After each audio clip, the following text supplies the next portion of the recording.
নদী থেকে আজকে সবাই মিলে একদম টাটকা টাটকা মাছ ধরবো আর বাসায় নিয়ে গিয়ে লাউ দিয়ে রান্না করে খাবো। নদী থেকে মাছ ধরার মজাই আলাদা। আর আজকে সবাই মিলে এতগুলো চিংড়ি মাছ ধরেছি। এইবার গ্রামে ঘুরতে এসে আমরা খুবই মজা করতেছি। সবাই মিলে চলে আসছি নদীর পাড়ে বিকাল বেলা। নদী থেকে মাছ ধরার মজাই আলাদা। ওরা সবাই মিলে নদীতে নেমে গেছে মাছ ধরবে, বাট আমি তো মাছ ধরতে পারি না, তাই নদীর পাড়েই চুপ করে বসে আছি আর মাছ ধরা দেখতেছি। প্রথমে আমি আশাই করিনি এখান থেকে মাছ পাওয়া যাবে, বাট কিছুক্ষণের মধ্যেই আমার ভাই এদিকে একটা চিংড়ি মাছ ধরে এনে আমার হাতে দিল। তাই আমি দৌড়ে এসে দেখতেছি আসলে এখানে কতগুলো মাছ আছে। ছোট বড় সাইজের এত এত চিংড়ি মাছ ওরা ধরে ফেলছে অলরেডি একবারেই। এত বেশি মজা হচ্ছে বলার বাইরে। একজন আরেকজনের ঘাড়ের উপরে উঠে মজা করতেছে। আমিও ভাবছিলাম আজকে নদীতে গোসল করব, বাট পানি এত বেশি গরম। আমরা আসছি বিকাল বেলা, দুপুরে রোদে পানি একদম গরম হয়ে গেছে, তাই আর গোসল করা আমার হলো না। তবে মাছ ধরা দেখতে তো ভালোই লাগতেছে। প্রথমবারে কয়েকটা চিংড়ি মাছ পাইছিল, আর এইবার তো আরো বেশি মাছ আসার কথা। মাছের থেকে এখানে জঙ্গলই বেশি। এখন জঙ্গলগুলো পরিষ্কার করে দেখতে হবে এখানে মাছ কতগুলো আছে। এইভাবে যারা নদী থেকে মাছ ধরছে তারাই বুঝবে এইভাবে মাছ ধরার আসল মজা। গুচি মাছ চিংড়ি মাছে ভরা এই জায়গাটা একদম। আর দর্শক দেখো এখানে এতগুলা।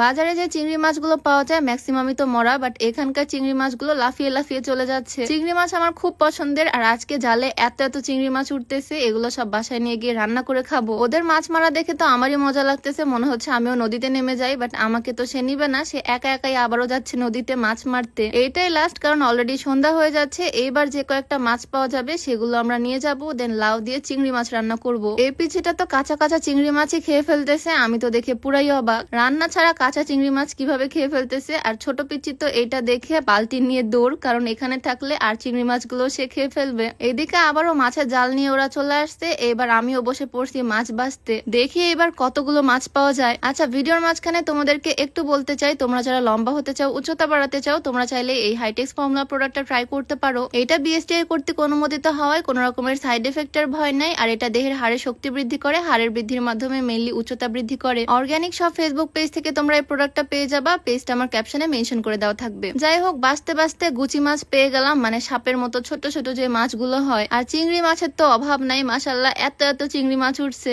সব তাজা তাজা চিংড়ি মাছ একদম লাফিয়ে বেড়াচ্ছে। অনেকগুলো মাছ আমরা ধরে ফেলছি অলরেডি। এখন এই মাছগুলো নিয়ে যাব বাড়িতে। প্রথমে তো আমি বিশ্বাসই করতে পারিনি আসলেও জালে মাছ উঠবে, তাও আবার এতগুলা। এখন এই চিংড়ি মাছগুলো দিয়ে খাবো লাউ চিংড়ি। বাড়িতেই কিন্তু লাউয়ের গাছ আছে। নদীর টাটকা মাছ সাথে বাড়ির গাছের টাটকা লাউ, কি কম্বিনেশন, একদম জমে ক্ষীর। ছোট দেখে একটা কচি লাউ পেরে নিলাম। এখন এই লাউ দিয়ে রান্না হবে লাউ চিংড়ি। আন্টির কাছে আবদার করছি, আর আন্টি এদিকে বটি নিয়ে চিংড়ি মাছগুলো কুটে বেছে রেডি করে ফেললো। আমরা মাছ ধরছি বিকাল বেলা, আর মাছ এনে কাটাকুটি শেষ করতে করতে প্রায় সন্ধ্যা। রাতের ডিনারটা আমরা লাউ চিংড়ি দিয়ে করব। ছোট্ট লাউটা আন্টি সুন্দর করে কুচি কুচি করে কেটে ফেললো। লাউ কাটা দেখতে এত ভাল লাগে, খুবই স্যাটিসফাইং। আর এখন হবে রান্না মাটির চুলাতে লাউ চিংড়ি। মাছগুলো প্রথমে একটু লবণ হলুদ দিয়ে সুন্দর করে ভেজে নিল। এখন লাউয়ের মধ্যে দেওয়ার পালা। মশলা কষিয়ে লাউগুলোকেও সুন্দর করে আগে রান্না করে নিল, আর রান্না করা লাউয়ের মধ্যে এখন দিয়ে দিবে চিংড়িগুলো, ভেজে রাখা চিংড়ি। ছোট বড় অনেক সাইজের চিংড়ি মাছ আজকে ধরা হয়েছে, সবগুলোই দিয়ে দিছে এখানে। গন্ধটাই তো দারুণ আসতেছে। কিছুক্ষণের মধ্যে রান্নাও একদম কমপ্লিট। আর চুলার পাড়ে বসে বসে এখন গরম ভাত সাথে গরম গরম লাউ চিংড়ি খাবো। গ্রামের বাড়িতে আজকে আমাদের শেষ দিন, আর শেষ দিনের বিকালটা খুবই ভালো কাটলো। ছোট্ট করে তোমাদের সাথেও শেয়ার করলাম, কেমন লাগলো অবশ্যই জানিও। তো আজকে ভিডিও এখানেই শেষ করছি। সবাইকে আল্লাহ হাফেজ, আসসালামু আলাইকুম।